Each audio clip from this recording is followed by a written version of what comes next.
Amigos e amigas, bem-vindos novamente ao nosso canal Não é Óbvio. E hoje voltemos a falar de política eleitoral, precisamente. Mas não da política eleitoral enquanto sistema eleitoral, distribuição de cadeiras, acesso aos parlamentos, como se dá o voto distrital misto, distrital puro. Poderíamos até falar disso no futuro, mas não é o caso hoje. Hoje vamos falar da política eleitoral, mas a política eleitoral enquanto um negócio, enquanto uma empresa. Sim, é disso que se trata. Eleição tem significado em dinheiro. Não há eleição sem dinheiro. Não há eleição sem investimento financeiro. Toda eleição, não importa o seu porte, local, estadual, federal, ela terá um coeficiente econômico, terá investimento financeiro. Notem, o Brasil fez uma opção jurídica, uma opção de Congresso. Criamos o fundão eleitoral. São 4,9 bilhões de reais para financiar o sistema político eleitoral e a própria democracia, como assim argumentam os próprios parlamentares. Dá uma média aí de 30 e poucos reais por eleitor brasileiro, se considerarmos 150 e poucos milhões de eleitores no Brasil. Portanto, de partida, a eleição ou qualquer eleição tem um coeficiente econômico. É um investimento, é uma empresa, é uma empreitada financeira. Se põe dinheiro de um lado, esperando o resultado do outro. Há um investimento aqui, esperando um ganho ali na frente. Se investe numa campanha, esperando uma eleição, ou pelo menos a construção de uma boa base política. Portanto, é indissociável da aplicação financeira. Aquela pessoa que está na esquina segurando um pirulito de um candidato, vestindo um colete, entregando adesivos, o próprio adesivo, tudo isso tem um custo financeiro. A própria pessoa ou as pessoas que trabalham são contratados, têm um custo financeiro. E é claro, a propaganda, o marketing, a televisão, o rádio, as redes sociais, tudo isso custa dinheiro. Parte financiada naturalmente pelo fundo eleitoral, pelo fundo partidário também. Parte financiada pelas doações de pessoas físicas, dado que o fundo eleitoral também foi criado, no sentido de se evitar a doação de entes privados, de pessoas jurídicas, para que o mundo privado, o mundo empresarial, não interferisse no mundo político, como se a criação do fundo fosse suficiente para que essa interferência acabasse. Uma absoluta ilusão. Todavia, há dinheiro em qualquer campanha eleitoral. Isto é um fato. A média do que se gasta em voto no Brasil é muito variável. Varia pela região, varia pelo tipo de campanha, varia pelo tipo de disputa, mais acirrada ou menos acirrada. Os custos variam. As médias do custo de voto é variável, mas há sempre algum custo. É claro que, entre os maiores custos de campanha, está o gasto com o pessoal. Pessoal talvez seja o grupo financeiro em campanha que mais absorve dinheiro. E dentre o pessoal, naturalmente, o pessoal de marketing. Marqueteiros são profissionais pagos aos milhões. Há muito peso e há muito dinheiro. Por quê?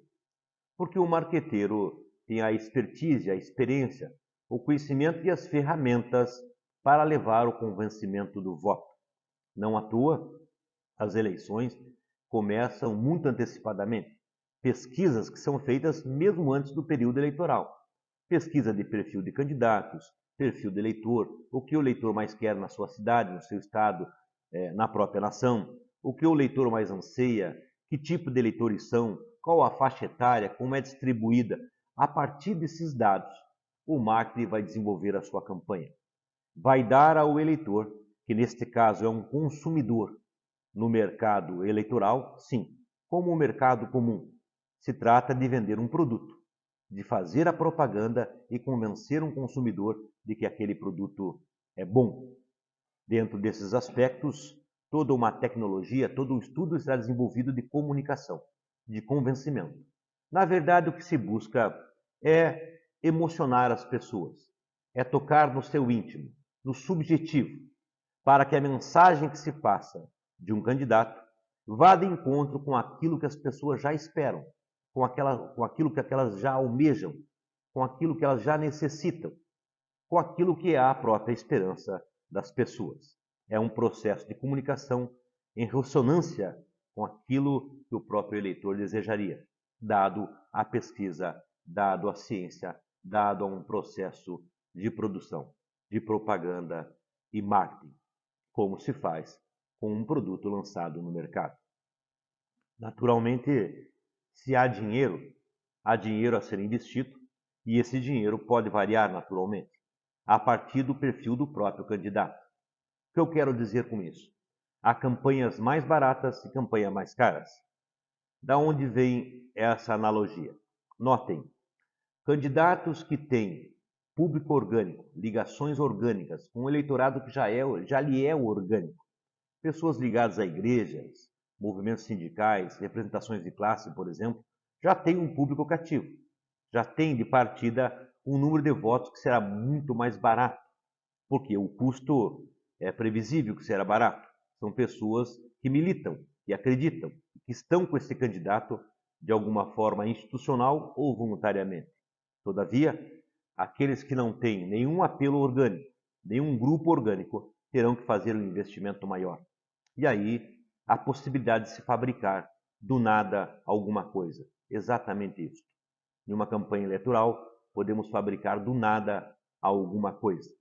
Levar o eleitor a um convencimento de que aquele candidato tem as melhores características. O mais honesto, o pai de família, o empreendedor, o visionário, o libertador, aquele que corresponde aos anseios comuns de todos nós, eleitores e pessoas comuns, e às nossas necessidades básicas no convívio da cidade, do Estado ou da própria federação.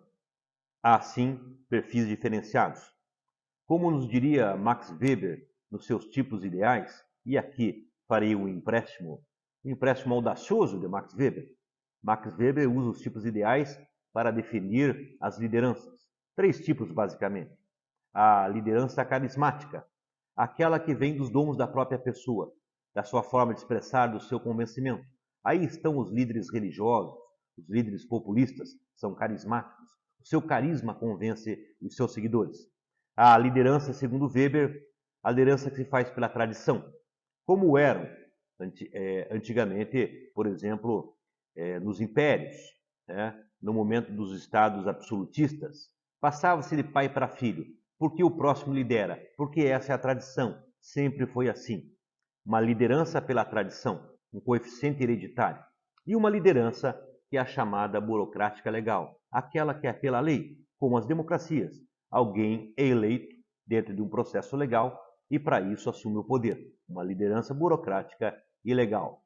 Tomando isso como empréstimo, eu arbitrei, a meu juízo, o que me parece 4 perfis de candidatos para esclarecer o que queremos chegar aqui como eleição e dinheiro. Muito bem, há perfis de candidatos que são efetivamente ideológicos, idealistas, sonham chegar à política, ganhar uma eleição para que na política possam fazer transformações. São sonhadores, têm sonhos, têm objetivos do bem comum, de transformar a sociedade. Há também o perfil daqueles que já tiveram o sucesso acreditado como sucesso na sociedade em que vivemos. Sucesso financeiro, sucesso com status social, mas lhes falta alguma coisa.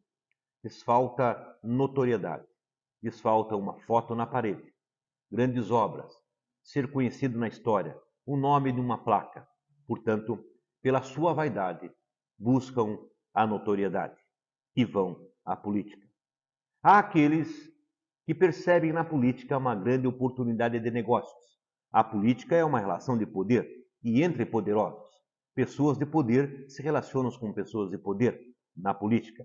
Portanto, aquele que tem uma visão de negócio terá uma porta aberta, uma network, como assim se chama, entre outros poderosos, facilitando negócios privados. E há aqueles que vão para a política como uma oportunidade de trabalho, efetivamente, a política profissional, e vão se tornar profissionais da política, mandatos atrás de mandatos, fazendo da atividade política o seu ganha-pão, a sua forma de viver, com o dinheiro lícito, ganho dos contribuintes, enquanto salário como representante político, ou, às vezes, com o dinheiro ilícito, vindo das tratativas, das armações e das coisas que tanto nós repudiamos, a corrupção política. Muito bem, esses perfis são construídos através de comunicação. E mesmo que sejam dotadas de falhas de caráter, a comunicação tratará de uma forma bastante convincente, exaltar as melhores características, diminuir os defeitos, se não omiti-los. Como se faria com um produto no mercado. Você não vai contar, ao vender uma televisão, um liquidificador, vender uma batedeira, vender um refrigerante. Quais são as características ruins desses produtos? Você não vai dizer que um refrigerante gostoso tem muito açúcar, pode fazer mal à saúde. Não.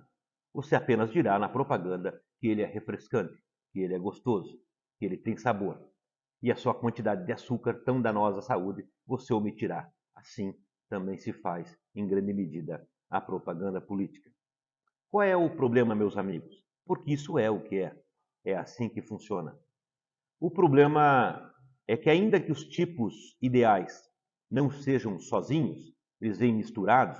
Às vezes você tem uma liderança mais carismática, mas ela também é legal, ela também é tradicional. Às vezes você tem uma liderança mais tradicional e ela tem algum carisma, né? Tem alguma burocracia.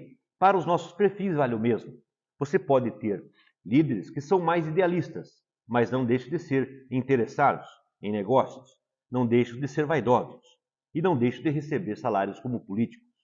Você pode ter líderes que estão interessados no poder apenas para negócios, mas realizarão obras, terão alguma competência para realizar obras, portanto, terão uma ação pública, portanto, alguns sonhos dos cidadãos também realizarão.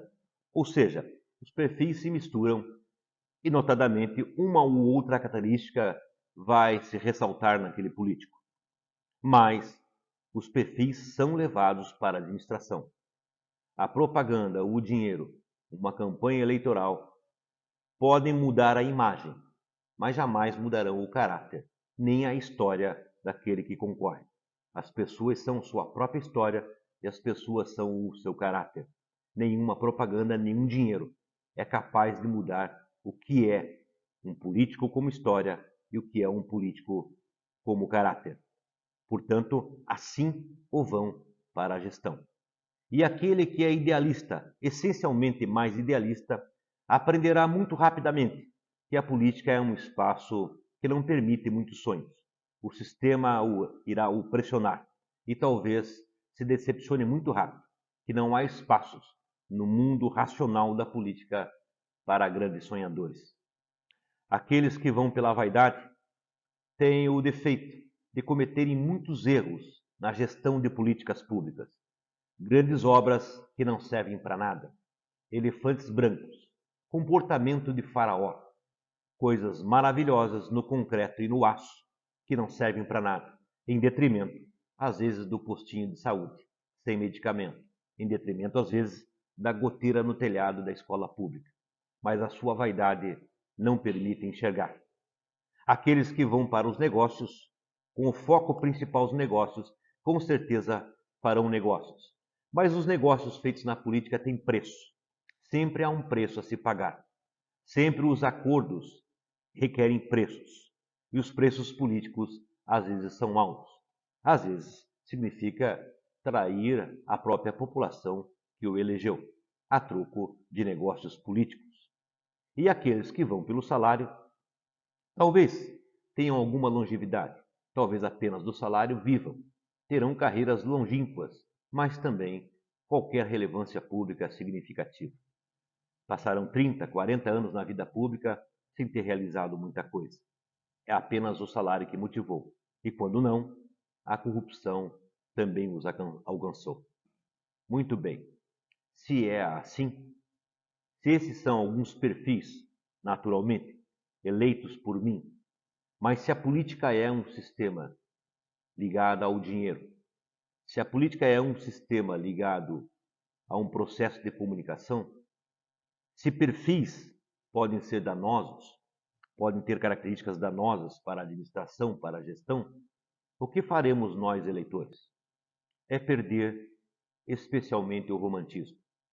Em primeiro passo, olhar aquele que é candidato. Sempre olhar aquele candidato a partir da sua história e do seu caráter. Toda propaganda eleitoral, todo investimento em marketing, todo o dinheiro de uma campanha eleitoral, como disse e repito, são incapazes de apagar a história do que as pessoas são, do que elas fizeram ou deixaram de fazer, de qual é a natureza do seu caráter. Conhecer a história daquele que é candidato, conhecer o caráter daquele que é candidato, é importantíssimo para a decisão do voto. E um segundo momento, um segundo aditivo, é termos a consciência que boa parte do que visualizamos, boa parte do que recebemos numa campanha eleitoral é produto da mais pura propaganda, do mais puro marketing, da construção de uma história, às vezes de uma fábula, notadamente, não diferente disso, muitas vezes de uma mentira. Temos a consciência que podemos estar sendo levados a uma reflexão, a um entendimento, a um convencimento que é apenas fruto de uma propaganda. Aí a nossa racionalidade tem que operar.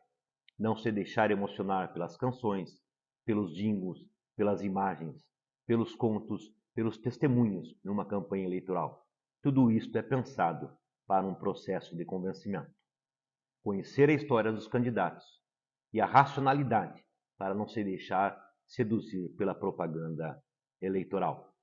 Dois caminhos importantes para uma decisão de voto mais consciente e para a eleição ao poder daqueles que efetivamente podem corresponder como homens, como caráter, como obra e como promessa ao interesse público. Fica a dica para todos nós. Um grande abraço e até a semana que vem. Meu amigo, minha amiga, se você gostou desse vídeo, dê o seu like, inscreva-se no canal, compartilhe com seus amigos, difunda o nosso trabalho. Nos ajude a angariar mais pessoas para essa proposta do conhecimento e da reflexão. Se você não gostou, dê o seu dislike. O importante é que você permaneça pensando conosco. Um grande abraço, até lá.